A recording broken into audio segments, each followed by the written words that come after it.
We just had our fantasy football draft party. And fantasy football draft party means fantasy football draft party beer. And this is that beer.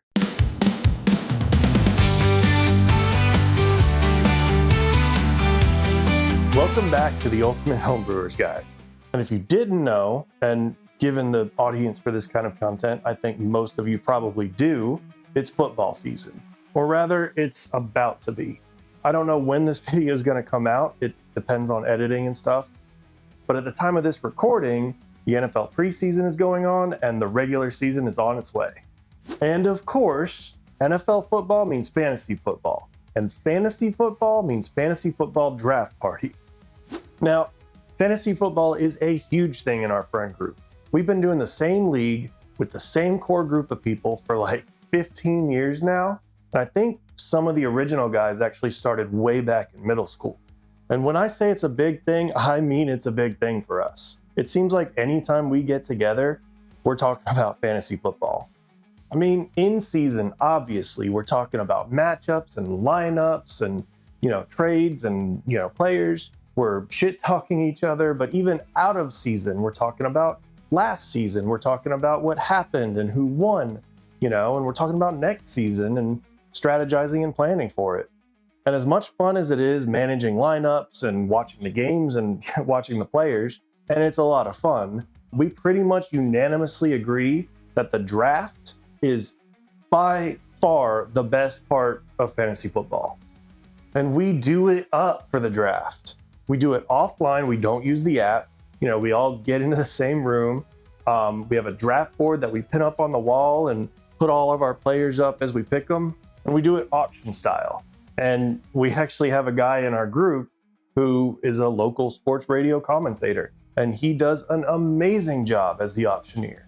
And you'll notice later on in the video, he actually didn't do auctioneer for us this year. One of the other guys did. It's a lot of work. And Mark, if you're watching, just know that we really appreciate the work you do. The draft usually goes on just about all day. A lot of good food gets eaten and a lot of good beer gets drank. In the past, we've always carved out something for this. We've done a lot of low-key destination drafts to like the beach or the mountains or something.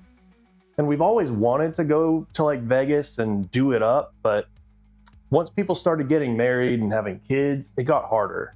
And so this year, I decided to host. And like any good host, I made up some awesome pulled pork for everybody and came up with an amazing fantasy draft beer just for the party.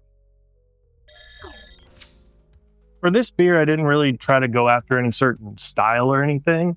Although in the end, I guess it kind of ended up approximating like an American macro lager or like a Modelo style Mexican lager, which honestly really kind of works because, American football, American beer. But really, I just wanted to make a good beer for me and my friends. And I started out with this beer actually just looking at what I already had on hand and then trying to build a recipe from there.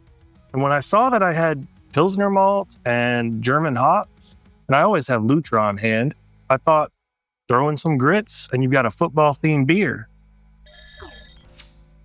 As always, I'm going to throw the recipe up on screen for you so you can screenshot it. And of course, it'll also be over on the website too, so you can reference it there if you want to follow along. And I'll have a link in the description below. This recipe is about 83% Pilsner malt and 17% grits. And I came upon those numbers just because it came out to an even 5 pounds Pilsner and 1 pound grits for the 3-gallon batch that I'm doing today. I figured 3 gallons would be enough for, a single event, especially because I'll have other things on tap and the guys will probably bring some of their own stuff too. With what I had on hand, I figured Pearl would be the best bittering hop. Hersbrucker is a fairly low alpha acid hop, and Hallertau Blanc, one of my favorite hops, is more floral and fragrant and is just better for, late stage additions. I targeted about 40 IBUs, which I figured should be plenty hoppy for a very pale, light, corn-based lager. And so, with lots of malt and lots of hops, I figured it's going to be a more flavorful version of like, an American macro lager, like a Mexican lager.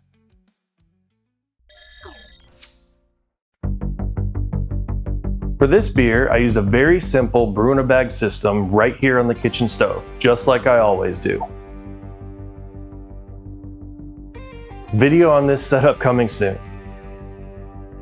And I used my Anova sous vide as a very cheap but very, very effective temperature controller for the mash. There's a link in the description and a QR code on screen if you want to get one yourself. Now the plan was to do a standard 60-minute step mash with a 30-minute beta amylase step at 149 degrees Fahrenheit, followed by a 30-minute alpha amylase step at 155 degrees Fahrenheit. I like to do this a lot because it really dries out a beer.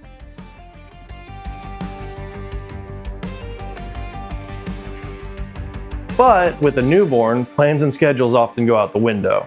So I just did whatever I could, which ended up being an extended overnight mash. So I started, of course, by adding my grain inside the grain bag to my brew kettle. You can just add all the grain in together. There's no special considerations for this grist. If you're using quick grits or instant grits like this, you don't have to do a cereal mash. It's just ready to go.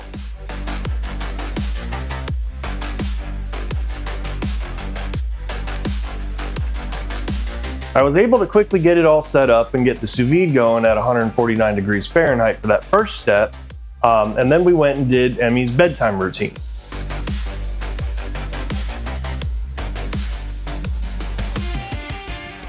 Once we got her down into sleep, which took about an hour, hour and a half, I cranked up the temperature to 155 and let that run overnight.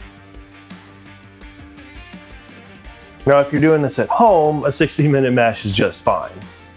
The next morning, after Emmy's morning routine, I came out and I started on the rest of the brew day.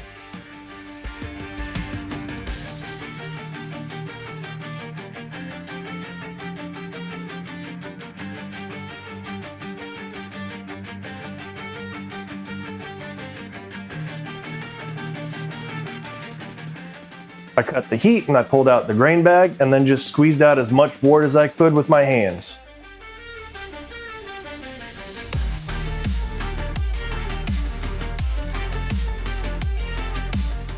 And then I cranked the heat on the stove to start the boil.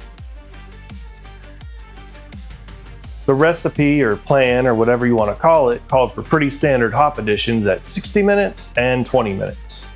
But again, it's hard to keep a strict schedule with a newborn, so I just did what I could. But fortunately, I was able to keep it pretty close.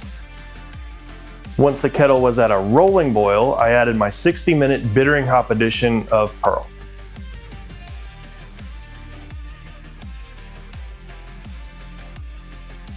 After 40 minutes had passed, with 20 minutes left in the boil, I added my 20-minute flavor hop addition of both Hersbrucker and Hallertau Blanc. I added these hops at the same time. Once the time was up, I cut the heat. It was time to chill the wort down to yeast pitching temperature. Since this is a very light beer with a decent amount of hops, we really want to chill the wort down very quickly to 180 degrees Fahrenheit or less to stop isomerization and really lock in that hop flavor. I still don't have a good wort chiller, so I used an ice bath with plenty of ice, and I was able to get the temperature down within minutes. After that, I let it come down to yeast pitching temperature more casually. Since we're using Kvike, it only really needs to come down to about 100 degrees Fahrenheit. I ran the wort through a strainer into my PET Oxabar keg fermenter, pitched a leftover pack of Lutra Kvike that I had in the fridge from a previous batch, and popped on a spunding valve set to about 10 psi.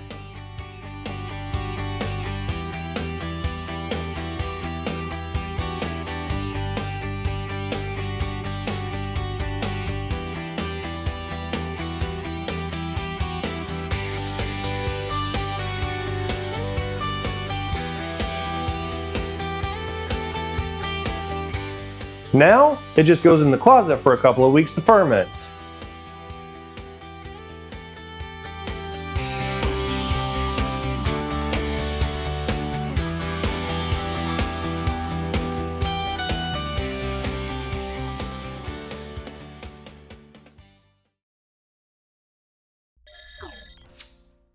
Kegland's PET Oxabar kegs have their flaws, and the form factor might not be as ideal as some of these other fermenters, but it's a fantastic way to get into pressure fermentation on the cheap. You can do this beer, or any beer really, in a bucket or something. I mean, you saw me do that with the Schwartz beer earlier this year, and that's all fine. But I'm finding more and more, especially with paler beers and hoppier beers just like this one, that the PET keg with the spunning valve is the way to go. With a lot of the other stuff, the meads, wines, things like that, the bucket, the Brew Demon, the little big mouth bubbler, they all work just fine. But particularly with beers like this one, I find that oxidation and staling continue to be the biggest obstacles, at least for me, in terms of, improving quality. And these PET kegs have been so awesome with keeping the beer just, fresh. If you're in the US like me, morebeer.com is the place to get these. And of course, link in the description below. Now, the actual benefit here is the closed transfer. I'll be able to use my kegging setup to push the beer into the serving keg without it ever having to come into contact with the air or oxygen at all. And honestly, I could have just set the spunning valve to 0 or rigged up like a quick disconnect blow-off tube or something to just do like a normal fermentation. Lutra ferments fast and clean even without pressure. But I wanted to make sure I did everything I could to make sure that the beer was done and ready and the best it possibly could be in time for the party. So I fermented it around 10 psi. And if you're following along, you don't have to do that. It's actually probably unnecessary. But anyways, it's been about 2 weeks since we got started, and this beer is way past ready. With this being Kvike, it was probably done in like 2 or 3 days. But I still have a month at the time of this recording until the party, so we're not really in any rush. And there's nothing wrong with a little bit of patience. But you know what? Let's go pop this into a keg, get it carbonating, and get it nice and lagery in time for the party.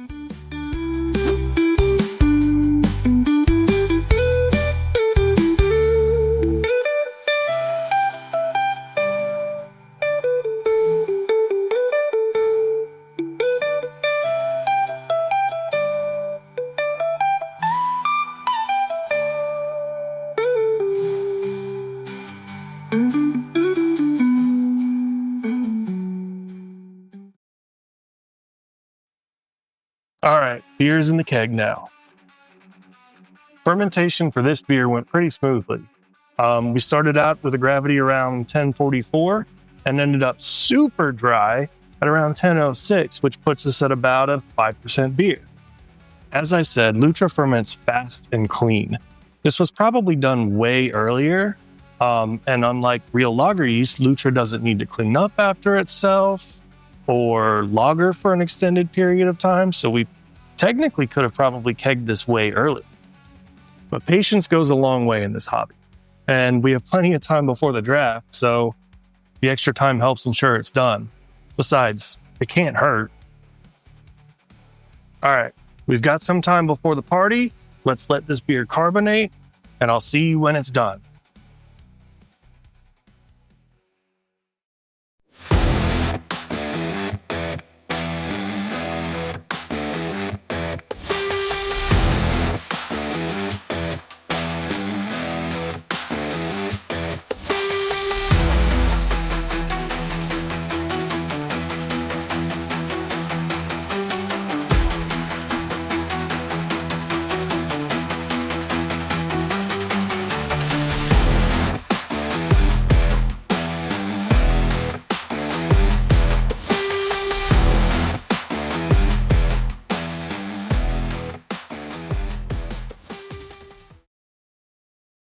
All right, it's been a couple of weeks and the beer's been carbonating in the keg, and I think it's ready. We still have a little bit of time before the draft party, but I just wanted to, pour a glass and try some on camera for y'all. I could have maybe waited till after the party. There might be some left over, but then again, we might finish the keg. Now, you should have seen, I should have done like a cinematic shot of like the pour and the beer and all that, but it looks pretty good. I said this before, but I don't really usually put a whole lot of stock in, the aesthetics of the beer, the color, the appearance, head retention. I just want it to taste good and be fizzy. With that being said, for a very pale, very neutral flavored beer like this, especially with it being a lager, the color does indicate something. Namely, the fact that it is just so light and pale and straw colored, not to mention ridiculously clear, which surprised me, means everything just went so smoothly.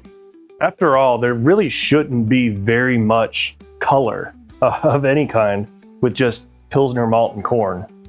But most importantly, what it signifies is just the fact that we didn't oxidize it. The pressure fermentation, those PET oxobar kegs, and doing a closed transfer at the end really just protected the beer from any outside air. And that's a huge deal, especially with such a just, neutral light flavor like this. There's nothing to hide the flaws. So if it was even the tiniest bit oxidized, I think that would basically just ruin the batch. But anyways, enough about how it looks. Let's see how it tastes.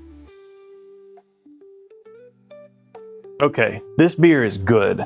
And I was pretty spot on, I think, when I said it was going to turn out like a Miller or a Coors, type of beer.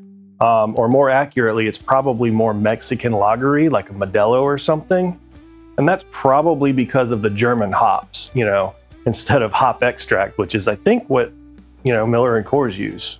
But to be fair, given the ingredients we used, the grits and the German hops and the lager yeast, it was pretty obvious how it's going to turn out. But to be honest, it is kind of its own thing. Compared to Modelo, for example, the flavor's different. For one thing, Modelo has more bite, but it is very, very dry, very clean tasting, very refreshing, which are all things you'd expect from a very pale lager like this. And I think it does have just more overall flavor than any of the, American macro lagers or like a Modelo type Mexican lager.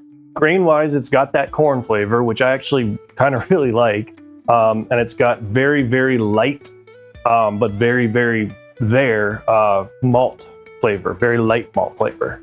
Hop-wise, it's very flavorful, and I like the flavor, but it's a little soft for my liking. I do wish that there was more bitterness, I think, overall, and that there was like a bitier bitterness. That's something I think Modelo, for example, has going for it over this beer. So now for the question, should you brew this beer? And the answer, I think, is yes, but with a couple of caveats. If I was gonna brew this beer again, I think I'd change a couple of things.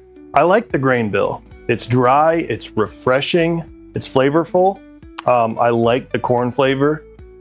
I might just play around with the ratios a little bit. Hops wise though, I think I'd make a few changes. Like I said, I'd really like there to be more bite and maybe more bitterness.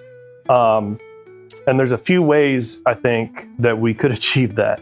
For one thing, we could just add more IBUs. We could also just push more of the IBUs in the beer towards the beginning of the boil, towards that bittering addition. But I think something that would go a long way would be swapping out Pearl for something like Saaz or Hallertau Mittelfrüh, or however you say that. Because those hops have, more spice, and I think the bitterness that they would add would be bitier. I think Pearl is just a softer, bittering hop. And then finally, I am getting the most minor little off flavor in this beer, sort of like a chemically plasticky phenolic note. And it's something that I've got in the past with lagers, usually not Lutra, usually W3470 or something if I do like too hot of a fermentation. So I think it's something to do with the yeast. And I actually think that this came from pressure fermenting Lutra. Lutra doesn't really need it. It's already a clean fermenting yeast. So I think that was maybe not the best decision here. If I was going to do this again, I would still use the spunning valve, but I'd probably dial down the pressure quite a bit, maybe even all the way to 0. Because we'd still want to use the PET, oxobar keg and do the close transfer to protect against oxidation and all that. But I think we don't want to pressure ferment Lutra. Now, with that said, that is the most nitpicky thing I think I could be doing in this video. That off flavor is just barely there. When I've gotten it from a beer in the past, I've gotten some beers that I just had to dump the batch because it was so pronounced. This is, I have to look for it to find it. I'm actually curious if, anyone's even gonna notice it without me telling them, come draft day. And actually, now that I bring that up, I think this beer could be improved flavor-wise if we used an actual lager yeast, like W3470, and pressure fermented it instead of trying to use Lutra. It would give more, even more lagery character, and it would bring that crispness that Lutra lacks. Okay, but the more important question, even then should you brew this, is, was this beer a success? And I think that this was a huge success. I was able to achieve what I set out to do with this beer, which was basically just brew something good and tasty that my friends will enjoy for the draft party. I wasn't really targeting a recipe or a flavor profile, so I can't say I achieved that. And even though there are some things that we could have done better with the recipe, that wasn't the goal. The goal was to use the ingredients that I already had on hand and make something good, and I think I did that. And even though we weren't targeting a style, I think it's pretty cool that it ended up pretty in line with not just a style, but like a football-themed beer style. But the biggest indicator of whether or not this beer was a success is what the others think about it. So let's go find out what they think.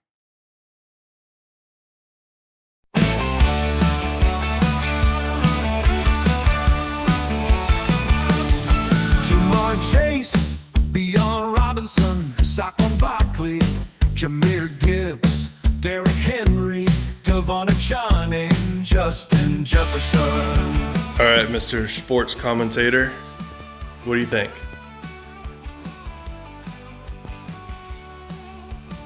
That's pretty dialed. I don't know what that means. That's pretty dialed. That's good. Okay. Yeah. Good. Christian McCaffrey, Bucky Irving, Ashton Jotty, C.D. Lamb, Malik Nabers, Josh Jacobs, Brian Thomas. What you think? Great. There you go. No, it is really good. Yeah, thank you.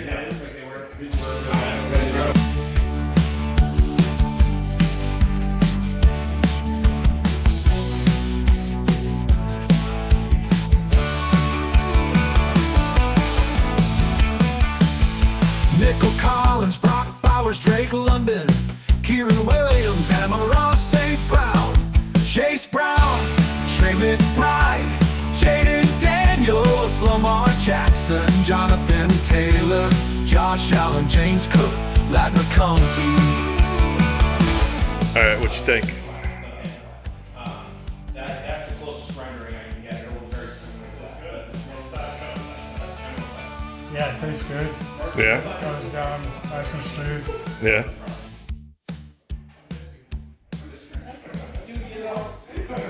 That's smooth. That's smooth. That's pretty. That's nice. Yeah. You did this. I did do that. Well done, man. Thank you. Damn good. Yeah. AJ Brown, Kenneth Walker, Tyreek Hill, Omarion Hampton, T. Higgins.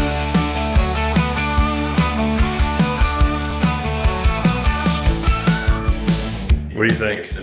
Yep. That slaps. Yeah. It's like a refreshing pilsner, not like a blonde ale, but like I don't know. It's easy drinking though. Yeah. It's good. Good prime time. Yep.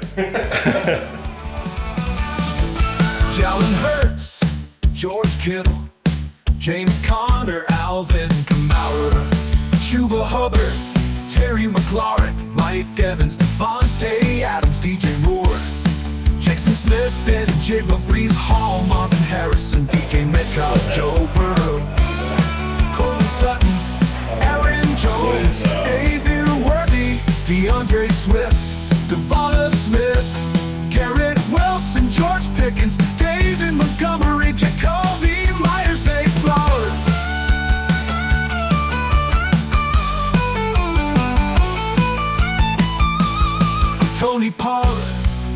Mahomes, RJ Harvey, Sam Laporta, Joe Mixon, Calvin Ridley, Jerry Jeudy, Jameson Williams, Caleb Johnson, Travion Henderson, Mark Andrews, Travis Kelce, Kyler Murray, Chris Solal, Jalen Waddle, Tara McMillan, Debo Samuel, Travis Hunter, Romo Duns, Jawan Jennings, Brandon Aubrey, Brock Purdy, Rashee Rice, Baltimore Ravens, TJ Hawkinson, Khalil Shakir, Baker Mayfield, Chris Godwin.